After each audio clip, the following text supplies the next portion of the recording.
আপনি কি নবী সাল্লাল্লাহু আলাইহি ওয়াসাল্লামের সুপারিশ পেতে চান? পেতে চান? হাউজে কাউসারের পানি পেতে চান? নবীর কাছাকাছি থাকতে চান? শুনুন, নবী সাল্লাল্লাহু আলাইহি ওয়াসাল্লাম বিভিন্ন হাদিসের মধ্যে বলেছেন, বিভিন্ন হাদিসে, যে ব্যক্তি দুনিয়াতে নবীর সুন্নত যত বেশি পালন করবে, নবীকে যত বেশি ভালোবাসবে, তার উপর যত বেশি দরুদ পড়বে, ইনশাআল্লাহ কিয়ামতের দিন সে নবীর তত কাছাকাছি থাকবে ইনশাআল্লাহ। আর যদি সকালবেলা 10 বার এবং সন্ধ্যাবেলা 10 বার পড়তে পারেন আল্লাহুম্মা সাল্লি আলা মুহাম্মদ ওয়া সাল্লিম, অথবা আল্লাহুম্মা সাল্লি ওয়া সাল্লিম আলা নবিয়িনা মুহাম্মদ, ইনশাআল্লাহ নবী সাল্লাল্লাহু আলাইহি ওয়াসাল্লাম আপনার জন্য সুপারিশ করবেন ইনশাআল্লাহ। সকালে 10 বার, সন্ধ্যায় 10 বার দরুদ পড়া খুব কঠিন। সকালে 10 বার, সন্ধ্যায় 10 বার দরুদ পড়তে সময় লাগবে সর্বোচ্চ 5-10 মিনিট, নাকি? অনেকে বলে না যে ভাই 1 মিনিট দাঁড়ান, 1 মিনিট সময় নষ্ট হলে কি এমন হয়, এটা মানুষ বলে না? 2 মিনিট সময় নষ্ট হলে কি এমন হয় মানুষ বলে, স্পেশালি বাঙালি জাতি একটু বেশি বলে। 2 মিনিটে আপনি একটা কোরআন খতমের নেকি পাবেন ইনশাআল্লাহ, বিশ্বাস করবেন না? 2 মিনিট লাগবে খালি বলতে কুল হুয়াল্লাহু আহাদ আল্লাহুস সামাদ লাম ইয়ালিদ ওয়া লাম ইউলাদ ওয়া লাম ইয়াকুল লাহু কুফুয়ান আহাদ। 3 বার বলতে কয় মিনিট লাগবে? বড়জোর 2 মিনিট। 2 মিনিটে 3 বার পড়া সম্ভব সূরা ইখলাস। একবার পড়বেন, কোরআনের 1/3 নেকি পেয়ে যাবেন ইনশাআল্লাহ। তাহলে 2 মিনিটে কোরআন খতম দেওয়া যায়?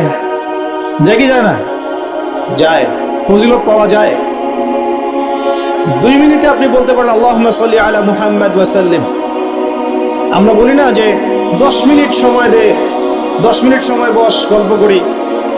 হ্যাঁ, 10 মিনিট ফোনে নষ্ট করেন, 10 মিনিট আড্ডা পিটান, বন্ধুদের সাথে আসরের মধ্যে বসে পড়েন। 10 মিনিটে আপনি কোরআনের বিশুদ্ধ সূরাগুলো পড়তে পারবেন। 10 মিনিটে কমসে কম 100 বার পড়তে পারবেন সুবহানাল্লাহ সুবহানাল্লাহ সুবহানাল্লাহ। 10 মিনিটে আপনি 100 বার পড়তে পারবেন আলহামদুলিল্লাহ। 10 মিনিটে আপনি 100 বার পড়তে পারবেন আল্লাহু আকবার।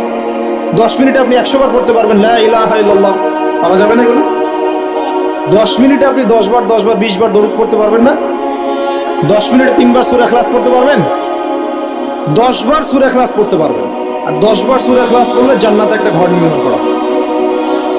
10 বার সূরা ইখলাস পড়লে জান্নাতে ঘর পাওয়া যায় ইনশাআল্লাহ। তো সময়ের মূল্যায়ন করতে হবে কি হবে না? এই 3টা ধাপ থেকে কি শিখলেন? 1 নম্বর শিখলেন পিতা মাতার সম্মান করতে হবে। করতে হবে কিনা?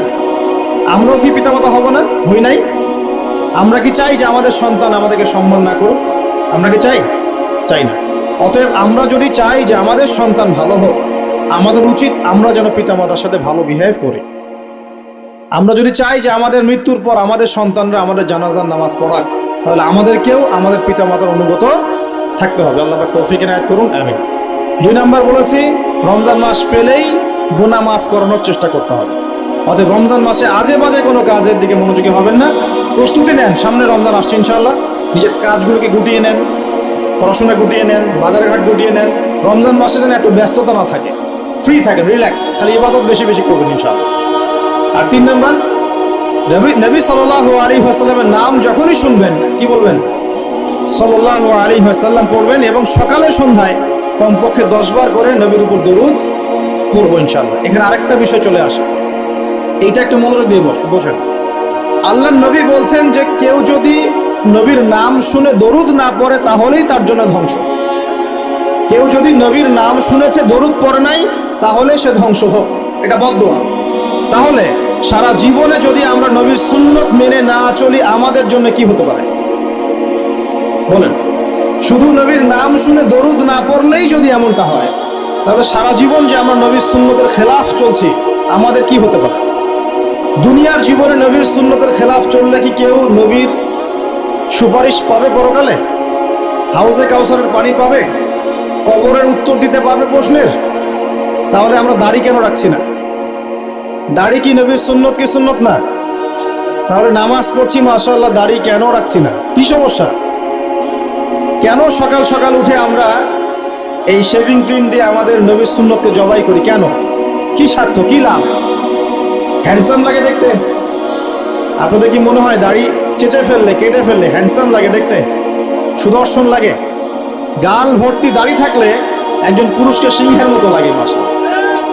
আমাদের তো দাড়ি নাই, আমাদের যেগুলো দেখছেন এগুলো তো দাড়িই না। যাদের সুন্দর গাল ভর্তি দাঁড়িয়ে আছে, এই মানুষগুলো যখন শেভ করে আমার খুব আফসোস হয়। বেচারাকে কত সুন্দর দাড়ি আল্লাহ পাক দিয়েছেন, প্রত্যেক দিন শেভ করা শুরু করে। অথচ আপনি দাড়ি ছেড়ে দিলে আপনার চেহারার ব্যক্তিত্বটা বাড়বে, সুন্দর লাগবে, স্মার্ট লাগবে, হ্যান্ডসাম লাগবে, সিংহের মতো লাগবে। মুসলিমরা কি ভীরু কাপুরুষ জাতি? আলী রাদিয়াল্লাহু আনহুর চেহারা দেখলে মানুষ, যখন যুদ্ধের মাঠে তার চেহারা দেখলে মানুষ ভয় পেয়ে যেত। যুদ্ধের মাঠে তার চেহারা দেখলে মানুষ ভয় পেয়ে যেত। দাড়ি, ফুল দাড়ি, ছেড়ে দেয়া দাড়ি, এবং তিনি যখন গর্জন করতেন যুদ্ধের মাঠে, যে প্রতিপক্ষ যখন থাকতো আহ্বান করতেন, কে আছে সামনে আসো, সাহস থাকলে আমার সামনে। এই গর্জন শুনেই মানুষ ভয় তার সামনে আসতো। খালিদ বিন ওয়ালিদ রাদিয়াল্লাহু আনহু যুদ্ধের মাঠে তার গর্জন শুনেই মানুষ সামনে আসতো। কাকা রাদিয়াল্লাহু আনহু তিনি একাই 10 জন 20 জনের সাথে লড়াই করতে পারতেন। বলা হতো যে যে সেনাবাহিনীর মধ্যে কাকা রাদিয়াল্লাহু আনহু আছে, ওই সেনাবাহিনী কখনো পরাজিত হয় না। বলা হতো, এটা প্রবাদ ছিল। তাদের গাল ভর্তি দাড়ি ছিল না? সাহাবীরা কি শেভ করতেন? কোনদিন দেখেছেন কোন হাদিসের মধ্যে সাহাবীরা শেভ করেছেন? কারণ নবীর সুন্নতটা কি আগে নিজের দেহে আনতে হবে না? নিজের দেহে যদি সুন্নত না আনতে পারি, মানুষকে সুন্নত শেখাতে পারবো? ওয়াদা করা যাবে এখন যে আমরা ইনশাআল্লাহ দাড়ি শেভ করবো না? ওয়াদা করা যাবে? দাড়ি রাখলে চাকরি পাবেন না? রিজিক কার হাতে? না না, রিজিক তো দাড়ির হাতে মনে হচ্ছে। দাড়ি রাখলে যদি চাকরি চলে যায়, তাহলে রিজিক কার সাথে সংশ্লিষ্ট হলো? রিজিকের মালিক কে? আপনাকে আল্লাহ পাক যতটুকু রিজিক দিয়েছেন তাকদিরে লেখা আছে না? তাকদিরে লেখা আছে না? তো তাকদিরে লেখা আছে যেটা, সেটা কি আপনি না খেয়ে মরবেন নাকি? যদি আপনার তাকদিরে থাকে যে আপনি 50 বছর বাঁচবেন, আর 50 বছরে আপনি 500 মণ চাল খাবেন, কথার কথা, ওই চালের এক দানা বাকি থাকতে আপনি মরবেন? মরবেন না। তাহলে রিজিক কি আমার সাথে সম্পৃক্ত না আল্লাহর সাথে সম্পৃক্ত? এই বিশ্বাসটা করতে হবে তো। দাড়ি রাখলে কি মেয়েরা পছন্দ করবে না নাকি? বলেছে যে বিয়ে করবো না দাড়ি রাখলে, এমন কথা বলেছে? যদি কোনো মেয়ে এরকম কথা বলে, ওই মেয়েকে বিয়ে করার দরকার নেই আপনার। যদি কোনো মেয়ে আপনাকে বলে যে দাড়ি রাখলে ভালো লাগে না, শেভ করতে হবে, না হলে বিয়ে হবে না, বিয়ে করবো না, ওই মেয়েকে বিয়ে না করাই উচিত আপনার। ওর তো মানে আপনাকে বিয়ে করার যোগ্যতাই হয়নি, ওর তো যোগ্যতাই হয়নি আপনাকে বিয়ে করা। সে তো দাড়ি নিয়ে প্রশ্ন করছে। যে মেয়ে বলবে যে নবীর সুন্নত আছে এজন্য আপনাকে পছন্দ করি, তখন বুঝবেন যে হ্যাঁ, এই মেয়ের মধ্যে ভালো কিছু আছে। যেই মেয়ে দেখবে যে আপনি নামাজি কিনা, যেই মেয়ে দেখবে আপনি নামাজি কিনা, দাড়ি আছে কিনা, ইমানদার কিনা, দিনের জন্য কিছু করেন কিনা, হালাল খান কিনা, ওই মেয়ে ইনশাল্লাহ আপনার ঘরে শান্তি দিবে। আর যেই মেয়ে আপনাকে দেখবে আপনার কত বড় সম্পত্তি, কতটা বড় জমি, কত বড় চাকরি, সুদ খান কিনা ওর কোনো আসা যায় না, টাকা হইলেই হইলো, এগুলোকে ঘরে ঢুকালে অশান্তি। অশান্তি কি চাচ্ছেন, শান্তি না অশান্তি? নবী সাল্লাল্লাহু আলাইহি ওয়াসাল্লাম বলেছেন, দিনদারিতা দেখে মেয়েদেরকে বিয়ে করো। কি দেখে? একই বিষয় ছেলেদের জন্য মেয়েদের জন্য সেম। ছেলে দেখতে হবে দিনদার কিনা, মেয়ে দেখতে হবে দিনদার কিনা, পর্দা করে কিনা, দিনদারিতা আছে কিনা। দুনিয়ার এই ছোটখাটো বিষয় যদি দেখেন, তুচ্ছ বিষয়গুলো, একদিন না একদিন আপনি পস্তাবেন কিন্তু। আর যদি আপনি দিনদারিতা দেখেন, ইনশাল্লাহ আপনি কোনোদিন পস্তাবেন না ইনশাল্লাহ। আল্লাহ পাক তৌফিক দান করে নেন। এটা একটা বড় সিদ্ধান্ত জীবনের। এই সিদ্ধান্তে যদি ভুল করে ফেলেন, সারা জীবন পস্তাতে হবে। অতএব এখানে বেশি আবেগে, ফ্যান্টাসিতে ভুগবেন না। ঠান্ডা মাথায় দিনদারিতাকে অগ্রগণ্য করে আপনি ছেলে দেখবেন বা মেয়ে দেখবেন ইনশাআল্লাহ। আর গার্ডিয়ান যারা পরিবারের পিতামাতা আছেন, তাদেরকেও বলবো, দুনিয়ার এই বিষয়গুলোকে বেশি প্রাধান্য দিতে যাবেন। কত বড় চাকরি করে, কত বড় জমির মালিক, কত বেশি টাকা, এগুলো পরের বিষয়।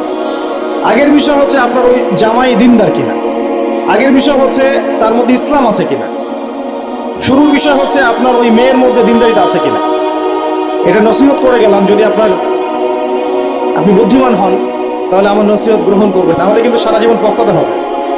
যারা বেদিন জামাই বিয়ে করেছে আর বেদিন মেয়ে বিয়ে করেছে, তারা বুঝবে যে আমার কথার মর্ম কত। তারা এখন ইচ্ছা করেও লাইন আনতে পারছে না, পারছেন?